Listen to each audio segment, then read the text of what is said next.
Both pilots were unconscious. 187 passengers screamed. The plane had no one to land it. Then a quiet woman in seat 19B stood up. She hadn't flown in 5 years, not since the accident that killed 5 pilots and destroyed her career. When she spoke into the radio, 2 F-22 fighter jets froze mid-flight. That call sign shouldn't exist anymore. Ghost was supposed to be dead. Before you watch full story, comment below from which country are you watching. Don't forget to subscribe for more amazing stories. Rachel Morrison sits in seat 19B, staring at nothing. Her hands rest on her lap, fingers interlaced so tightly her knuckles have gone white. She's 36 years old but feels ancient. The airplane hums around her, engines thrumming, passengers chatting, flight attendants rolling carts down the aisle. Normal sounds. Safe sounds. Sounds that make her stomach twist with memories she can't escape. She hasn't been on a plane in 5 years. Not as a passenger. Never again as a pilot. The flight attendant pauses beside her row. "Water or juice, ma'am?" Rachel looks up slowly, forcing a small smile. "Water, please." "Thank you." Her voice comes out quieter than she intended. The attendant pours the water, hands it over with a practiced smile, moves on. Rachel holds the plastic cup but doesn't drink.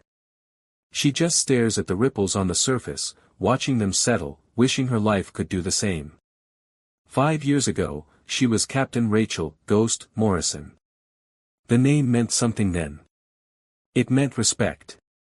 It meant legend. Fighter pilots whispered her call sign with reverence. Ghost, the pilot who appeared from nowhere in combat zones, who pulled off impossible rescues, who never lost her cool under fire. She'd saved 17 pilots during her career. 17 lives that would have ended without her. Then came the night that ended everything. A routine training mission over the Nevada desert, clear skies, experienced pilots, standard formation flying. Rachel was lead. She remembers every detail, the way her instruments glowed green in the darkness, the calm voices of her team on the radio, the confidence she felt guiding them through night maneuvers.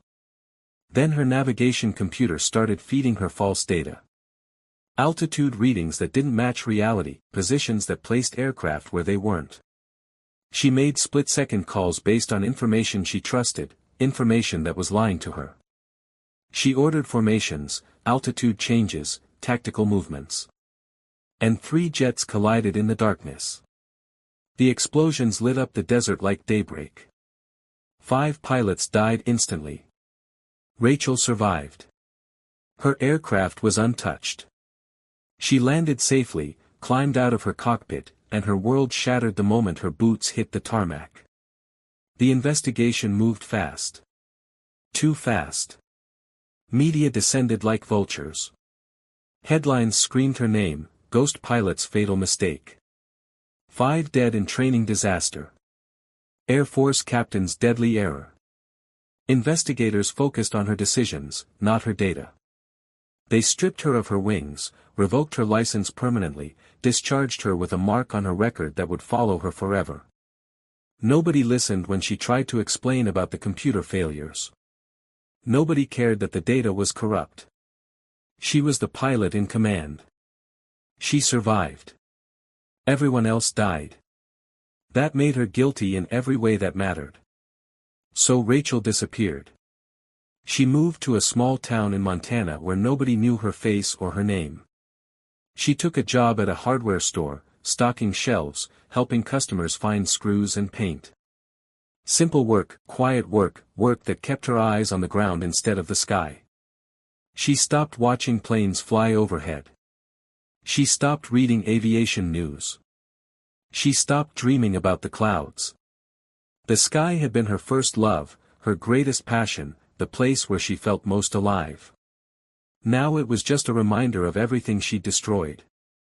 The families of the fallen pilots sent letters sometimes. Angry letters, grieving letters. Letters that said she'd murdered their sons, their husbands, their brothers. Rachel read every single one. She never responded. What could she possibly say? She blamed herself more than they ever could. 5 years of silence. 5 years of guilt. 5 years of being small and invisible and broken. And then a summons arrived. A legal hearing. The families wanted closure. They wanted her in the room to face them, to hear their pain, to carry the weight of what she'd done. Rachel didn't want to go. But she owed them that much. She owed them everything. So she bought a plane ticket for the first time in 5 years. She packed a small bag. She drove to the airport with her hands shaking on the steering wheel. She checked in, went through security, walked to the gate with her head down and her heart hammering. Now she sits in 19B on Boeing 777 Flight 2847, surrounded by 186 other passengers who have no idea who she is. They don't know that the quiet woman in the window seat was once the most decorated pilot in her squadron. They don't know she's killed 5 people. They don't know she's terrified of the very act of flying. Rachel closes her eyes and tries to breathe. Just a few hours. Just survive the flight. Face the families. Then go home and hide again. That's the plan. Simple, survivable. The plane levels off at cruising altitude. The seatbelt sign chimes off. Passengers unbuckle, pull out tablets and books, settle in for the journey. Rachel keeps her seatbelt fastened. She always keeps her seatbelt fastened. 32,000 feet below, the earth looks peaceful. Beautiful. Rachel used to love this view. Now it just reminds her how far there is to fall. In the cockpit, Captain Robert Hayes adjusts his headset and glances at the instrument panel. 28 years of flying. Thousands of hours in the air. This is just another Tuesday afternoon, another routine flight, another safe journey from point A to point B. He's flown this route so many times he could do it in his sleep. First Officer Maya Chen sits beside him, younger but sharp, working through her checks with practiced efficiency. They've flown together before. Good crew. Easy chemistry. No drama. Weather ahead looks clear, Chen says, scanning her display. Should be smooth all the way in. Hayes nods. Perfect. Let's keep it boring. That's the pilot's prayer, keep it boring. Boring means safe. Boring means everyone gets home. For the next 20 minutes, everything is exactly that. Boring. Perfect. Safe. Then Captain Hayes blinks and the world tilts sideways. His vision blurs. The instrument panel swims in front of him, gauges and numbers melting together like watercolors. Dizziness slams into him so hard he gasps. His hands feel heavy, distant, like they belong to someone else. He tries to speak, to tell Maya something's wrong, but his tongue won't work. His throat closes. The controls slip from his fingers. He slumps forward against his harness, unconscious before his chin hits his chest. Captain. Maya Chen turns, sees him collapsed, and her voice spikes with alarm. Captain. She reaches for him, grabs his shoulder, shakes him. Nothing. No response. His breathing is shallow, his face pale. Maya's training kicks in instantly. She hits the emergency switch, her voice urgent and controlled on the intercom, "We need medical assistance in the cockpit immediately." Captain Hayes is. Then her own head explodes with pain. It feels like someone drove a spike through her skull. Her vision tunnels. The cockpit spins. Her arms start trembling so violently she can barely hold the controls. "I don't feel right," she whispers. Her hands slide off the yoke. And then Maya Chen collapses too. Both pilots unconscious, the cockpit silent except for the steady hum of engines and the quiet beep of autopilot maintaining course. The aircraft flies on, stable and obedient, doing exactly what it was programmed to do. But autopilot can't handle emergencies. Autopilot can't make decisions. Autopilot can't land. Autopilot can only delay the inevitable. In the cabin, Senior Flight Attendant Marcus Webb unlocks the cockpit door after getting no response to his knocks. He's worked this job for 15 years. He's seen medical emergencies before, heart attacks, seizures, panic attacks. He stays calm. He's trained for this. Then he sees both pilots slumped in their seats, and his calm shatters. "Oh God," he whispers. He checks Captain Hayes, pulse weak but present. He checks First Officer Chen, same. Both unconscious, both unresponsive. He looks at the instrument panel, at the controls, at the vast sky ahead. His hands start shaking. Marcus backs out of the cockpit, his mind racing. Protocol. He needs protocol. He grabs the intercom handset, takes a breath, tries to keep his voice steady. He fails. "Ladies and gentlemen, we have a medical emergency." His voice cracks. Passengers look up, concerned but not yet alarmed. "If anyone on board has flight experience, any flight experience at all, we need your help immediately.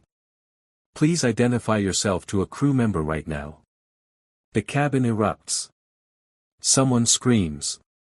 Then someone else. Children start crying. A man in first class shouts, "What do you mean flight experience? Where are the pilots?" Panic spreads like wildfire. Passengers grab their phones, making frantic calls to loved ones. "I love you, baby. I love you so much.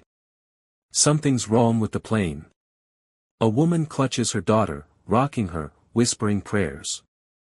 A teenager near the back vomits into a sick bag.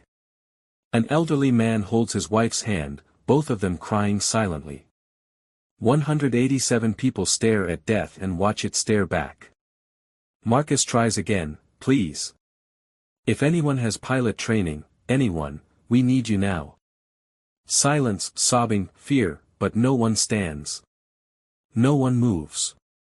Because who has pilot training on a random commercial flight? The odds are astronomical. The hope is dying.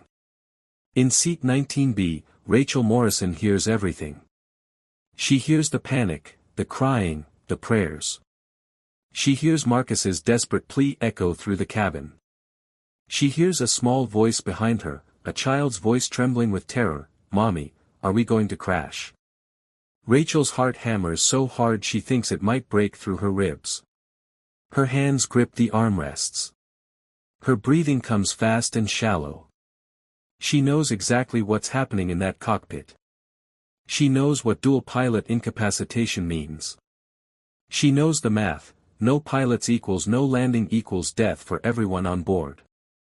She could save them. She knows she could. The Boeing 777 is different from the fighters she flew, but the principles are the same. Physics doesn't change. Flight doesn't change. She understands lift and drag, thrust and weight, pitch and roll. She's landed aircraft in combat zones, in sandstorms, with damaged systems and wounded crew. She could do this. But the last time Rachel Morrison flew an aircraft, 5 people died. The faces flashed through her memory like photographs. Lieutenant Mike Torres, young, engaged, planning a wedding. Major Sarah Kim, mother of 2 boys, both under 5. Captain James Rodriguez, her wingman, her friend, the one who'd saved her life once in Afghanistan. Lieutenant Ben Walsh, 23 years old, his whole future ahead of him. Major David Chen, Maya's brother, brilliant pilot, gone in an instant. Their last radio calls replay in her mind every night. The confusion in their voices, the split second of realization before impact. Then silence. Permanent, eternal silence. Rachel blamed herself every single day for 5 years. She stopped flying because she couldn't be trusted. She stopped living because she didn't deserve to. What right did she have to touch controls again? What right did she have to risk more lives? But now 187 strangers sit in this aluminum tube, and every second brings them closer to the ground. No one else is standing up. No one else can help. It's just Rachel. And the child behind her is crying. Marcus's voice breaks through the intercom one more time. Please, if anyone can help us fly this plane. Please come forward. Rachel closes her eyes. She sees the 5 pilots again. But this time, she imagines 187 more joining them. Children and parents and grandparents and teenagers, all dead because she was too afraid to act, too broken to try. Her hands release the armrests. Her legs shake as she stands. The cabin goes quiet. Passengers stare at her, confused, desperate, grasping at any hope. Rachel walks up the aisle, each step feeling like walking through water. A businessman grabs her arm. Do you know how to fly? She doesn't answer. She keeps walking. Marcus sees her approaching and relief floods his face.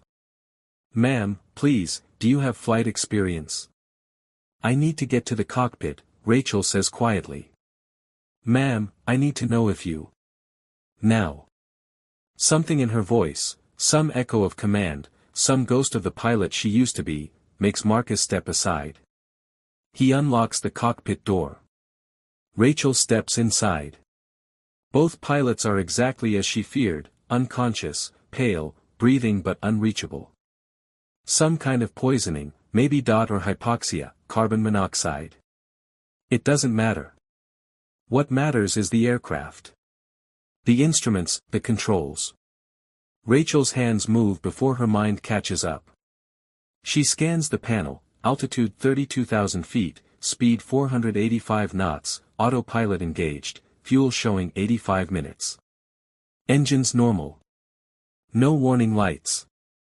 The aircraft is stable. For now.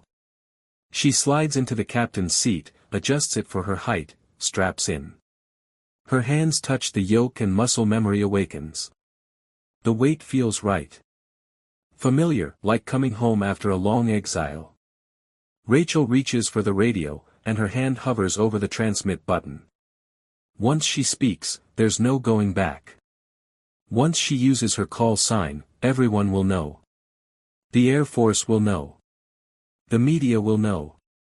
The families will know that Ghost isn't dead after all, she's been hiding like a coward. But 187 people are depending on her. Rachel presses the button. Mayday, mayday, mayday. This is Ghost. Both pilots unconscious. I have taken control of the aircraft. Requesting immediate assistance. 50 miles away, in the cockpit of an F-22 Raptor flying routine patrol, Captain Ethan Ward freezes mid-sentence. He's been talking to his wingman, Lieutenant Sarah Reyes, about grabbing dinner after landing. Normal conversation, normal day. Then he hears the call sign, and his blood turns to ice. Did she just say Ghost? Reyes's voice comes through his headset, tight with disbelief. Ward switches to the emergency frequency, listening again. The voice repeats, "This is Ghost aboard civilian flight. We have dual pilot incapacitation. I am declaring emergency." That call sign doesn't exist anymore, Ward whispers. Ghost died in Nevada. 5 years ago. But the voice continues, steady despite the fear underneath, Mayday.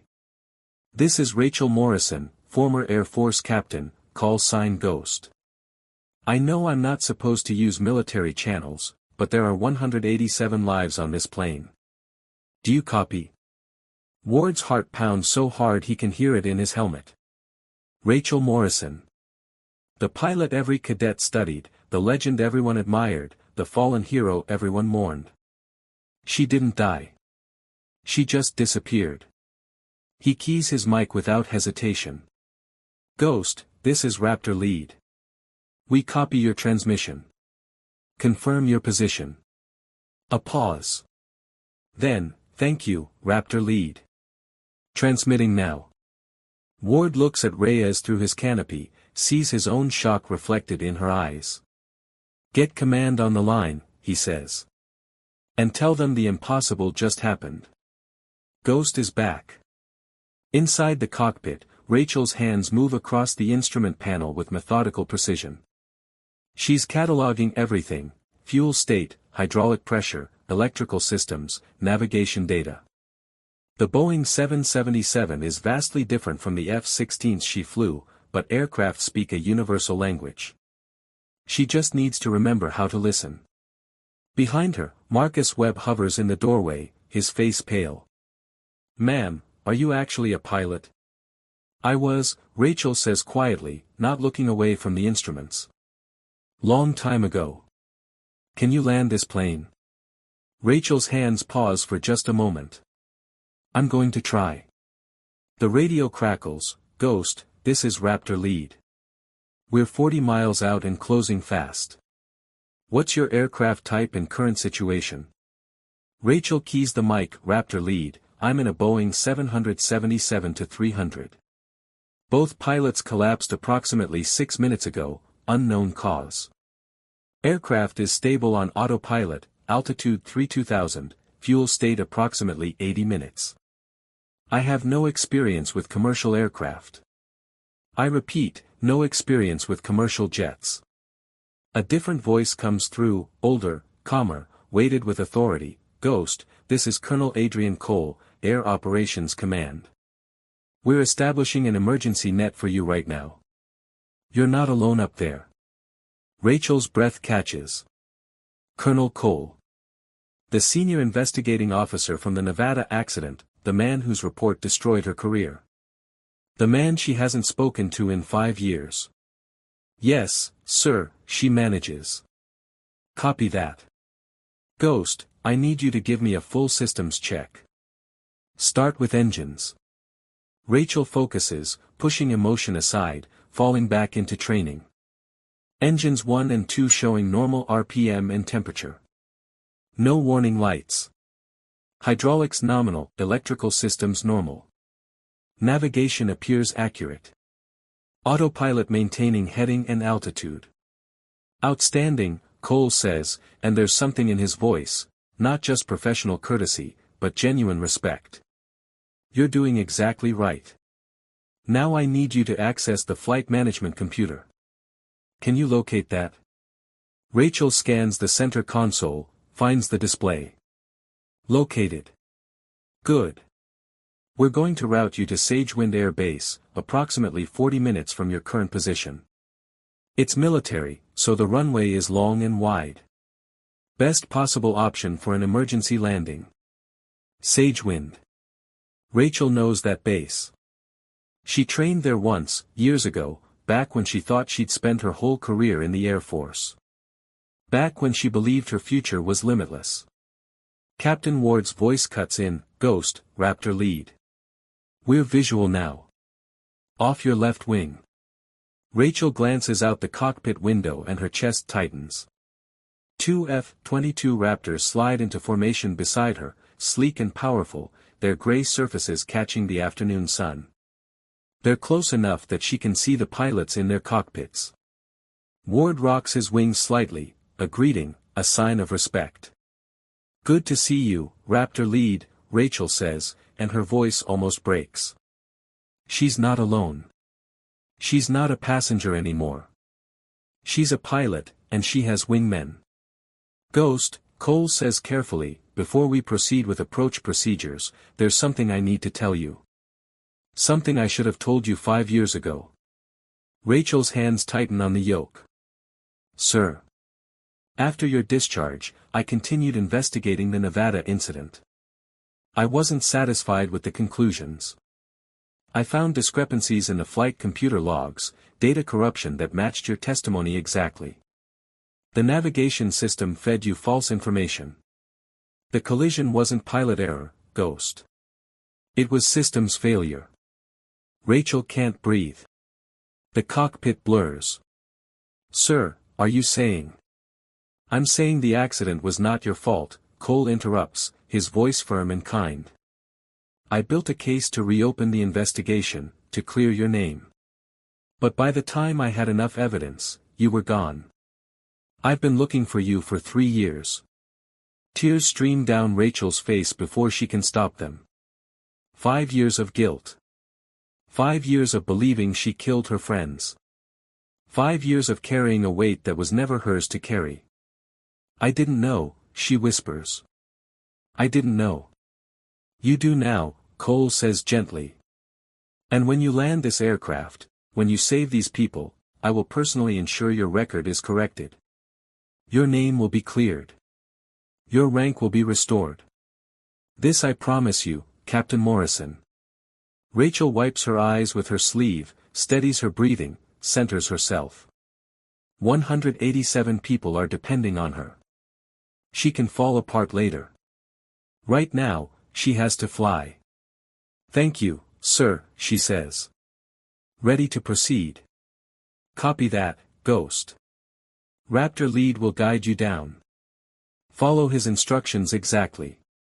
Ward's voice, Ghost, when you're ready, I need you to disengage the autopilot and take manual control. Nice and gentle. Rachel's hand hovers over the autopilot disconnect button. This is the moment. This is where she stops being a passenger and becomes a pilot again. She thinks of the 5 who died, Mike, Sarah, James, Ben, David. She thinks of their families. She thinks of the 187 passengers behind her. Disengaging autopilot now. She presses the button. The yoke comes alive in her hands, suddenly heavy and responsive. The aircraft is hers.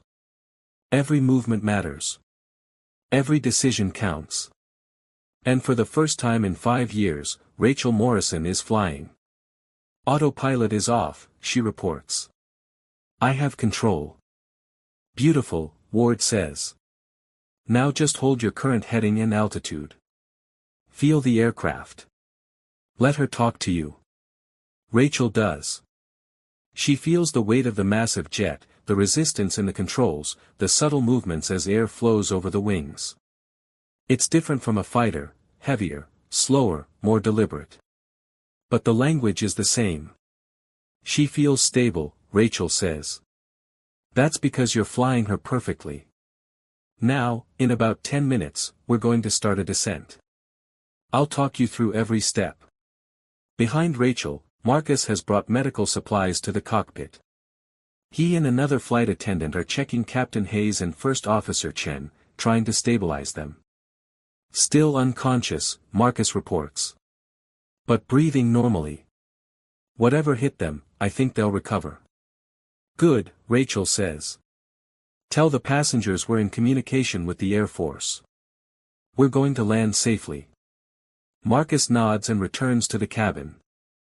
Rachel hears him on the intercom, ladies and gentlemen, we have an experienced pilot flying the aircraft. The Air Force is escorting us. We're going to be okay. The cabin is still scared, still uncertain, but the panic has eased. They have hope now. They have Ghost. The descent begins smoothly. Ward guides Rachel through each step, reduce throttle, adjust pitch, lower the nose gently. Cole monitors from the ground, coordinating with Sagewind's emergency crews. Ambulances, fire trucks, and crash teams are moving into position along the runway. Ghost, start your descent, Ward instructs. Aim for 10,000 feet, rate of 1,000 feet per minute. Rachel eases the yoke forward. The nose dips. The altimeter begins to unwind. Descending. Perfect. Watch your airspeed. Keep it steady. The minutes tick by. 30,000 feet becomes 25, then 20, then 15. The ground rises to meet them, details emerging from the haze, mountains, roads, buildings. Ghost, we're 15 miles out, Cole says. I need you to extend the landing gear. Rachel's heart hammers. Landing gear. Once it's down, there's no going back. They're committed. Copy, extending gear. She finds the lever, pulls it. A mechanical rumble shudders through the airframe as the massive wheels lower into position. 3 green lights illuminate on the panel, nose gear, left main, right main. All locked. Gear down and locked, Rachel reports. Excellent. Now flaps. Set them to 15 degrees. Rachel adjusts the flap lever. The aircraft slows, the nose pitches up slightly. She compensates with trim. Flaps 15, she confirms. Ward guides her through the turn onto final approach. The F-22s are still with her, one on each wing, shepherding her home. Ahead, Rachel can see Sagewind Air Base, a long concrete runway surrounded by emergency vehicles, their lights flashing red and blue. "Ghost, you're looking good," Ward says. 5 miles out, airspeed 140 knots. Extend flaps to 30. Flaps 30. The aircraft slows further, sinking toward the runway. Rachel's hands are steady now, her fear replaced by focus. She's done this 1,000 times in fighters. Smaller aircraft, faster speeds, but the same physics. The same principles. 3 miles. Reduce throttle. Let her settle. Rachel pulls back the throttles incrementally. The engines quiet. The earth rushes up to meet them. 2 miles. You're high. Need to lose some altitude. Nose down slightly. She complies. The runway grows larger, closer, real. 1 mile, looking perfect. Hold your glide slope. In the cabin, passengers clutch their armrests. Some pray. Some cry. Some hold hands with strangers.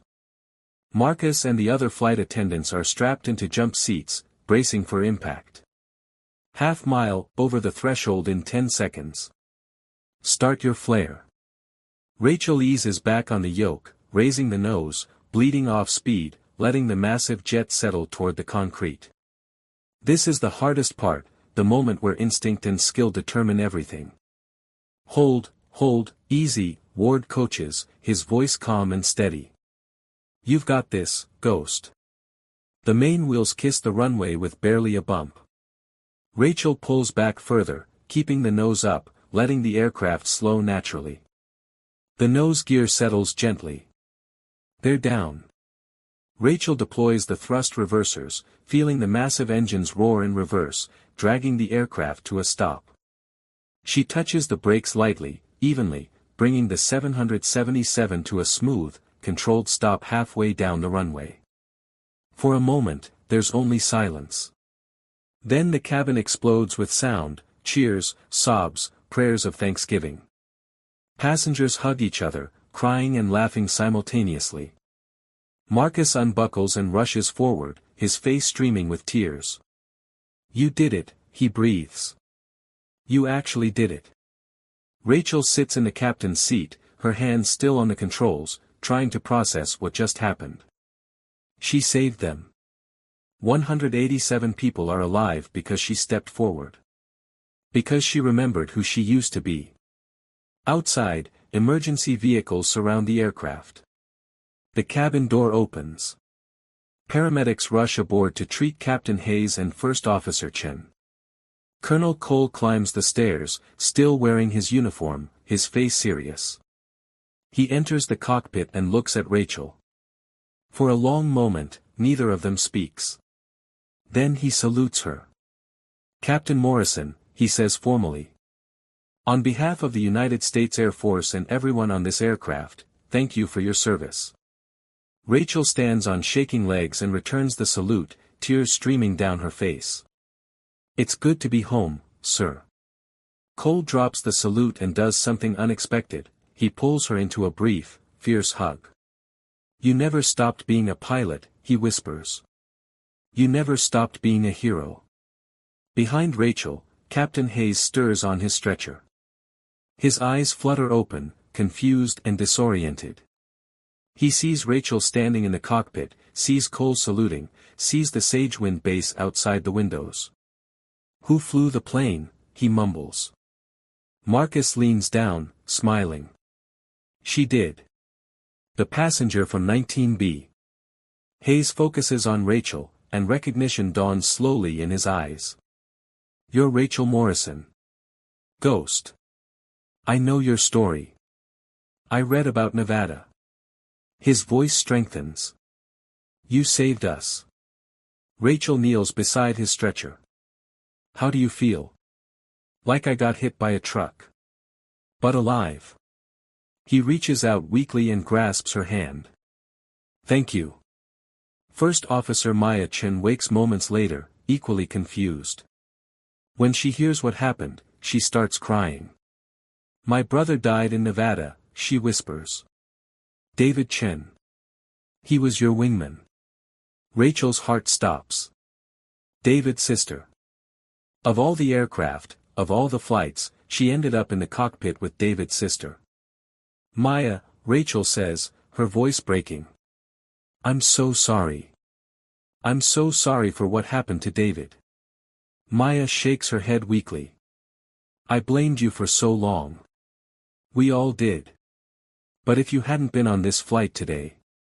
She trails off, the implication clear. Maybe David would want me to thank you. Rachel takes Maya's hand. I think about him every day. I think about all of them. I know, Maya says. I can see it in your eyes. 1 week later, Rachel stands in a Pentagon conference room, facing a panel of senior Air Force officers. Colonel Cole sits at the head of the table, surrounded by documentation, computer printouts, and forensic analysis reports. Captain Morrison, he begins formally, this board has completed its review of the Nevada incident. We have examined the flight data recorders, the aircraft computer systems, and all maintenance logs. Our findings are conclusive. Rachel's hands are folded in her lap. She's wearing her old dress uniform, the one she thought she'd never wear again. Cole had it delivered to her hotel room yesterday with a note, you earned the right to wear this. The navigation computer aboard your aircraft contained corrupted firmware, Cole continues. It provided false position data that made collision avoidance impossible. You made every decision based on information you had no reason to doubt. The accident was not caused by pilot error. It was caused by systems failure. He pauses, letting the words settle. Around the table, other officers nod in agreement. The original investigation was rushed and incomplete. I take partial responsibility for that. We failed you, Captain Morrison. The Air Force failed you.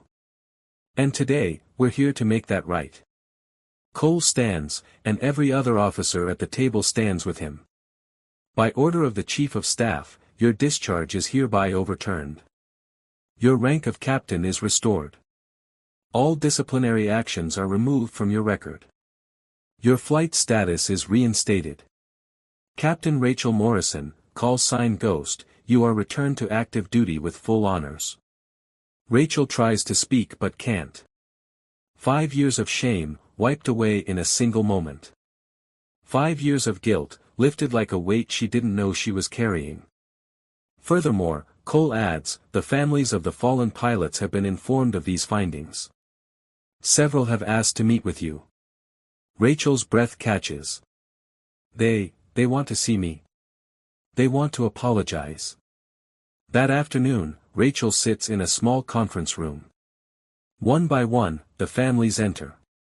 Mike Torres's mother and father, Sarah Kim's husband and 2 young boys, now 10 and 8 years old. James Rodriguez's sister.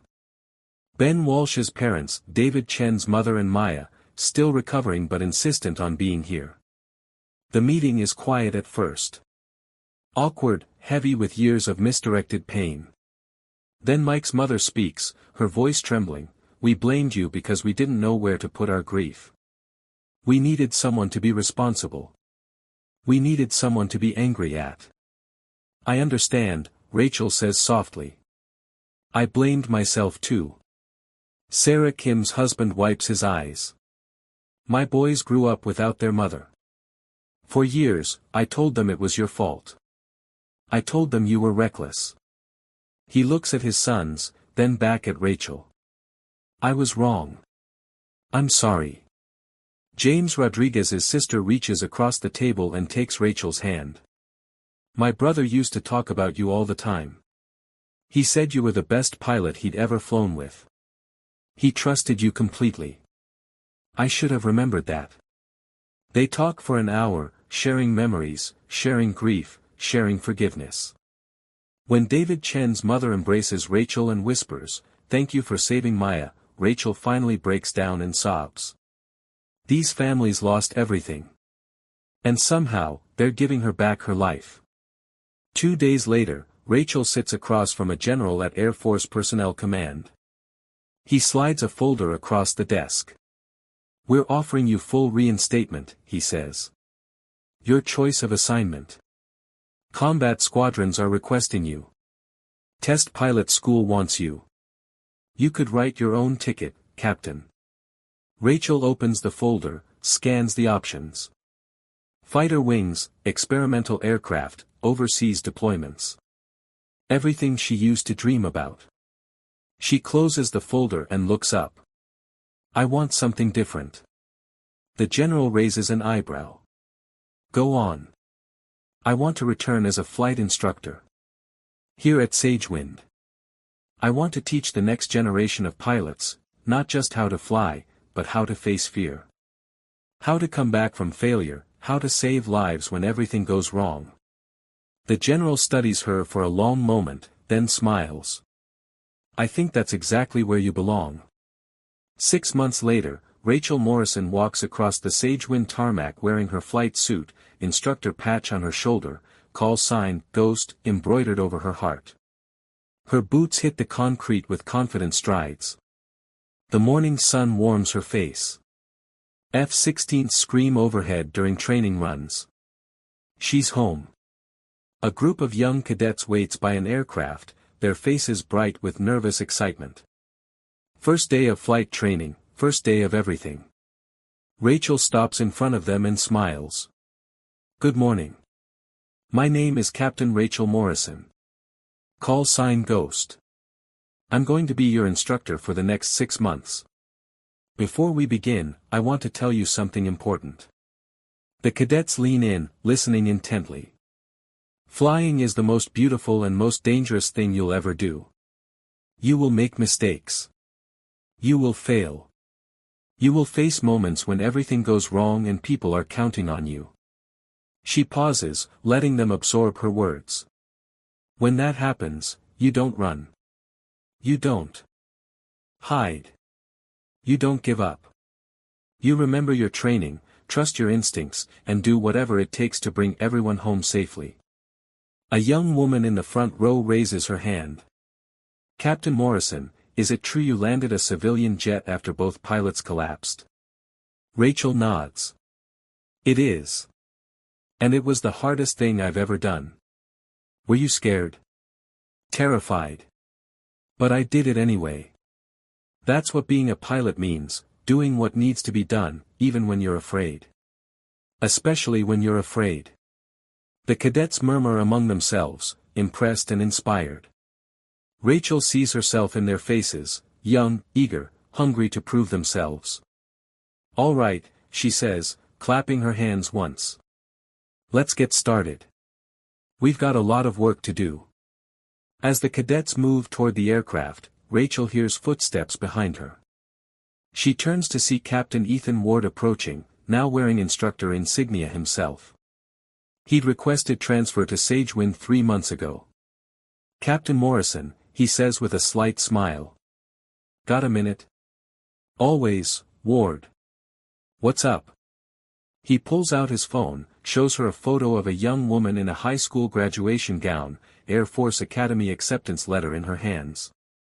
"My younger sister, Emma. She watched everything about your story on the news. The emergency landing, the investigation results, everything." Rachel studies the photo. The girl has Ward's determined eyes, the same confident smile. "She told me you're her hero," Ward continues quietly. "She's been accepted to the academy. Starts next fall." He pauses. "I told her that when she gets through basic and makes it to flight training, she should find you. If you'd be willing to mentor her." Rachel's eyes fill with tears, but this time they're not from guilt or pain. They're from gratitude. From purpose. From the overwhelming sense that her life, broken as it was, led her exactly where she needed to be. "Tell Emma," Rachel says, her voice steady and sure, "that I'd be honored. When she gets here, she can find me right here on this tarmac. I'll be waiting." Ward extends his hand. Rachel shakes it firmly. "Thank you, Ghost. For everything you did that day. For coming back. Thank you for being there when I needed you most." Ward nods and walks away. Rachel turns back toward her cadets, but her gaze drifts upward first, to the vast blue sky stretching endlessly above. For 5 years, she couldn't look at the sky without seeing ghosts. Without seeing failure. Without seeing the end of everything she loved. Now when she looks up, she sees possibility. She sees second chances. She sees the place where she belongs. Rachel whispers 5 names: Mike Torres, Sarah Kim, James Rodriguez, Ben Walsh, David Chen, but this time it's not a burden. It's a promise.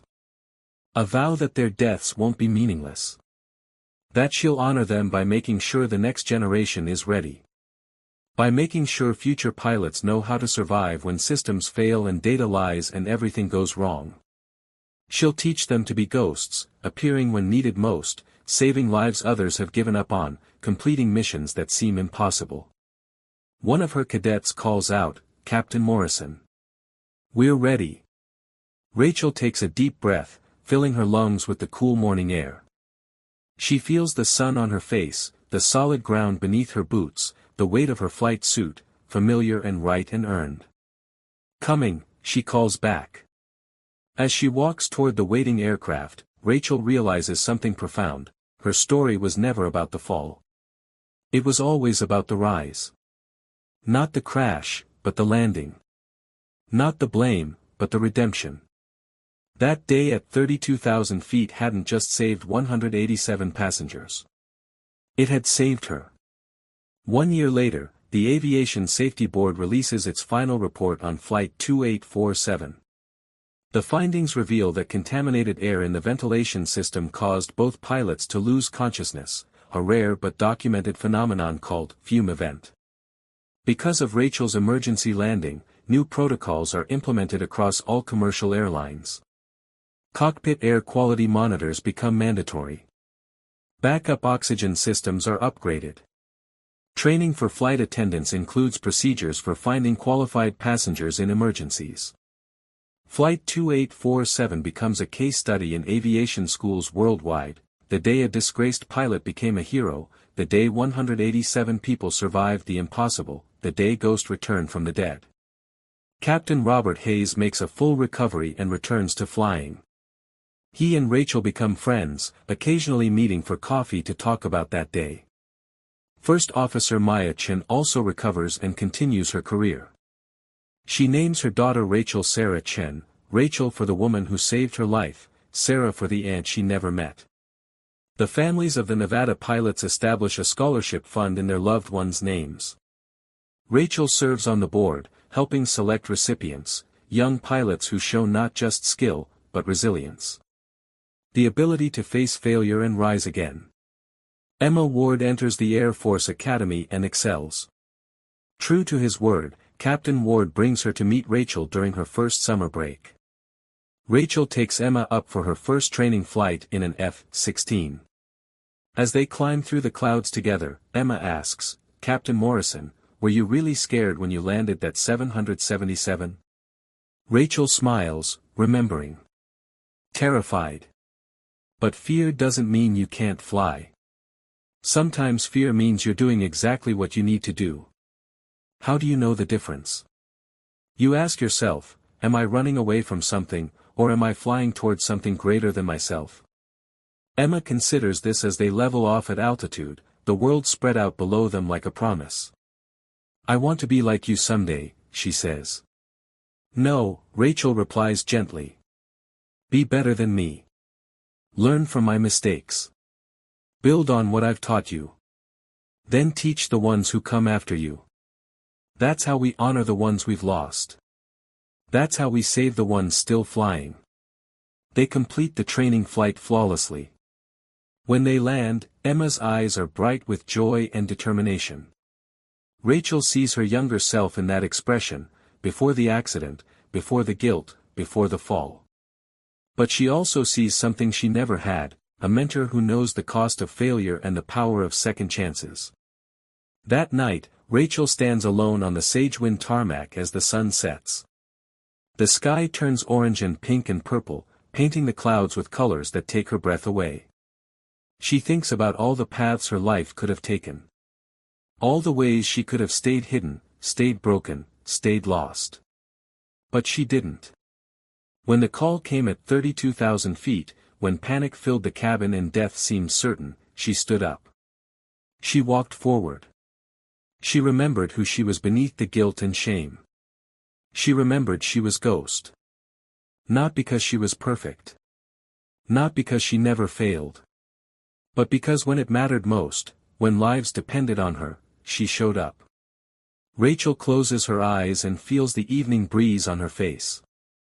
Somewhere above her, commercial flights crisscross the sky, carrying passengers who trust their pilots completely. Somewhere below her, families gather for dinner, safe and together because pilots do their jobs right. And somewhere in between, in the space between Earth and stars, Rachel Morrison has found her place again. She opens her eyes and looks up at the darkening sky. No more ghosts haunting her. No more guilt weighing her down. Just the endless sky, the aircraft waiting for morning, and the knowledge that she's exactly where she's supposed to be. Teaching, flying, living. Saving lives, including her own. Rachel whispers one last time to the 5 pilots she lost, I kept my promise. I came back.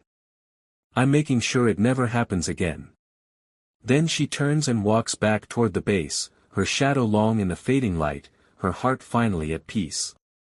Ghost has landed. And this time, she's home to stay.